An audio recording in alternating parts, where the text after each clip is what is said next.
agak miring ya. Sebentar. Iya, ya apa-apa dah, agak miring.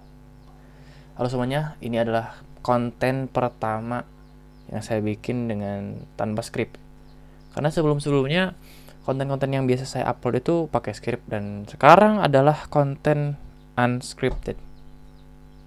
Tujuannya awalnya tuh saya mikir, kayaknya saya harus belajar untuk public speaking gitu ya, dan ya salah satu caranya saya mikir dengan cara bikin video kayak gini gitu, unscripted video. Tapi yang bikin saya bingung itu ngomongin apa ya gitu. Cuman ya udahlah, kita cobain aja ya. Bismillahirrahmanirrahim. Oke, sebentar. Agak ganggu ya, agak ganggu sih sebetulnya. Ngomongin apa ya? Oh gini, saya punya cerita, salah satu cerita yang mungkin kita bisa ambil pelajaran dari situ, yaitu tentang cerita mencari kayu dalam hutan. Ini adalah cerita yang sangat saya ingat sampai sekarang ya, dari salah satu ustadz yang sering saya tonton. Mungkin lebih tepatnya content creator ya, tapi memang beliau itu ustadz gitu, yaitu mencari kayu dalam hutan. Jadi gini ceritanya. Bayangin teman-teman ini mengikuti sebuah program di mana teman-teman harus dapetin kayu atau nyari kayu di dalam hutan. Jadi teman-teman datang ke depan hutan cari kayu, tapi syaratnya kalau teman-teman dapetin kayu itu nggak boleh balik lagi ke belakang. Jadi teman-teman dari awal sampai akhir itu harus terus maju untuk dapetin kayu terbaik, dalam tanda kutip ya. Singkat cerita, si pencari kayu ini tuh baru juga masuk ke hutannya. Dia dapetin satu kayu yang memang bagus gitu, kayak ini kayunya memang bagus sih dari segi kekuatannya, dari segi bentuknya, mungkin kayak tongkat Nabi Musa gitu kayak. Pokoknya secara spesifikasi yang dia bilang bagus, ini tuh saya dapat. Tapi ini saya kan baru masuk hutan gitu loh. Saya pikir kayaknya di dalam hutan bakal ada kayu yang lebih bagus lagi daripada ini. Jadi dia buang kayu itu dan dia maju lagi ke depan. Ingat ya, syaratnya nggak boleh balik ke belakang. Jadi dia harus terus maju ke dalam hutan itu. Setelah masuk lagi ke dalam hutan, dia dapetin kayu kedua nih, yang lebih bagus daripada kayu yang awal tadi. Dari segi teksturnya, dari segi kekuatannya ya, dari segi bentuknya, kemudian jenis kayu mungkin dia tahu gitu ya. Ini lebih bagus nih. Terus dia mikir, ini gue udah maju nih beberapa langkah ke dalam hutan nih. Di belakang tadi udah bagus, semakin sini lebih bagus lagi. Ini kayaknya di depan bakal ada yang lebih bagus lagi nih. Terus dia buang lagi kayunya dan dia masuk lagi ke dalam hutan gitu. Polanya sama. Dia masuk lagi ke dalam hutan, dia dapetin kayu yang lebih bagus daripada yang awal dan yang kedua. Kemudian dari segi kekuatannya, dari segi teksturnya, dari segi bentuknya, bagus pokoknya. Terus dia mikir, ini kalau polanya gini terus, berarti setiap gua masuk, semakin gua masuk ke dalam hutan, kayu yang bakal gua dapetin ini bakal semakin bagus nih. Dia mikirnya kayak gitu. Padahal ini kayu yang dia dapetin ini yang ketiga kalinya lebih bagus daripada kayu ke satu dan yang kedua. Terus dia mikir kayak gini. Sebentar.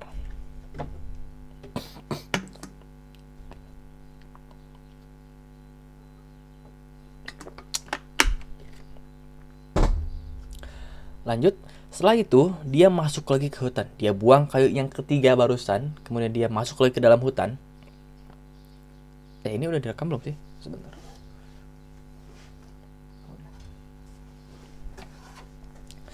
Kemudian dia masuk lagi ke dalam hutan, dan ternyata kayu yang dia dapetin yang keempat kalinya ini tidak sebagus kayu yang ketiga. Downgrade. Iya, mungkin secara spesifikasi dia kayak mirip-mirip kayak kayu kedua ya. Terus dia mikir, waduh, ini kok kayak gini nih, gue dapetin kayu yang lebih jelek daripada yang ketiga nih. Terus dia mikir, mudah-mudahan di depan gue dapetin kayu yang bagus kayak yang ketiga, dan kalau kayu itu lebih bagus atau sama kayak yang kayu ketiga, gue bakal ambil dan gue udah keluar dari hutan ini gitu. Dia buang kayu keempat itu, dan setelah dia masuk lagi ke dalam hutan, dapetin kayu yang kelima. Ternyata apa yang dia dapetin adalah kayu yang lebih downgrade lagi daripada kayu yang keempat. Lebih regas lagi, bentuknya nggak karuan, kekuatannya itu sekali mungkin lebih mudah patah gitu ya.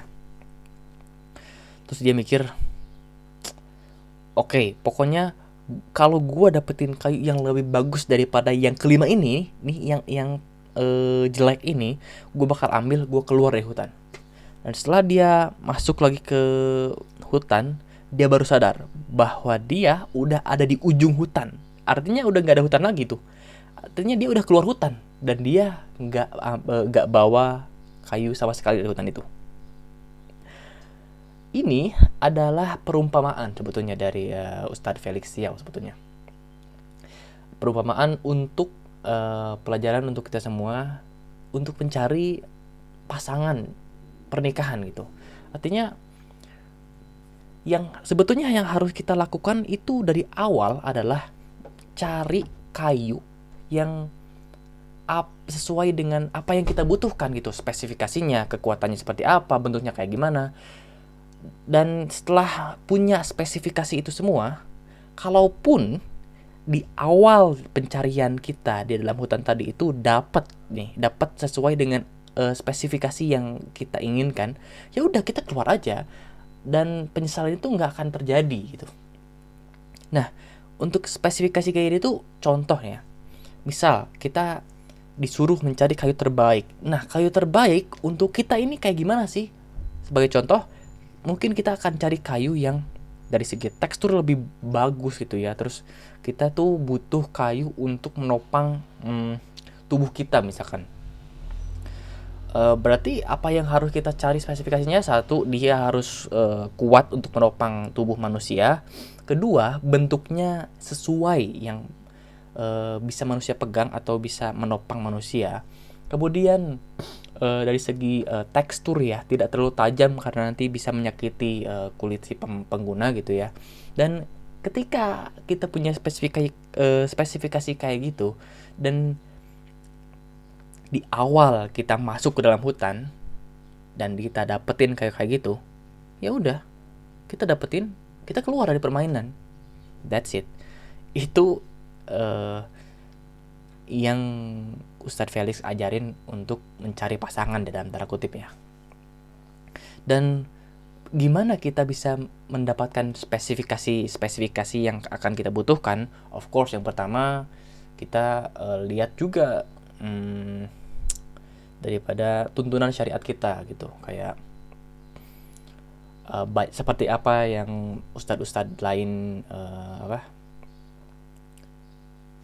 ajarkan kepada kita gitu, kayak lihat dari agamanya, kemudian lihat dari fisiknya, lihat dari nasabnya, dan juga hartanya gitu. Dan ini syarat-syarat daripada mencari pasangan sesuai syariat gitu. Nah, seandainya nih dari keempat ini tuh kita nemuin nih di awal, dan kita dapetin spesifikasi daripada keempat hal ini, ya udah kita ambil aja gitu. Itu sih yang saya pikirin ya, di luar daripada kita tertarik sama dia enggak. Nah, mungkin itu ada spesifikasi lain gitu ya. Jadi ya itu aja sih yang pengen saya ceritain.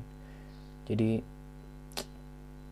bakal banyak orang yang lebih baik, lebih cantik, atau ya untuk untuk perempuan ya, untuk laki-laki yang mencari perempuan, banyak perempuan yang lebih cantik, banyak perempuan yang lebih jago masaknya, banyak perempuan yang lebih fasih ngajinya gitu. Tapi kalau kita punya spesifikasi yang tertentu, yang kita tuh gini gua banget nih, dan kita itu mereka dia banget gitu, ya udah kita ambil aja itu.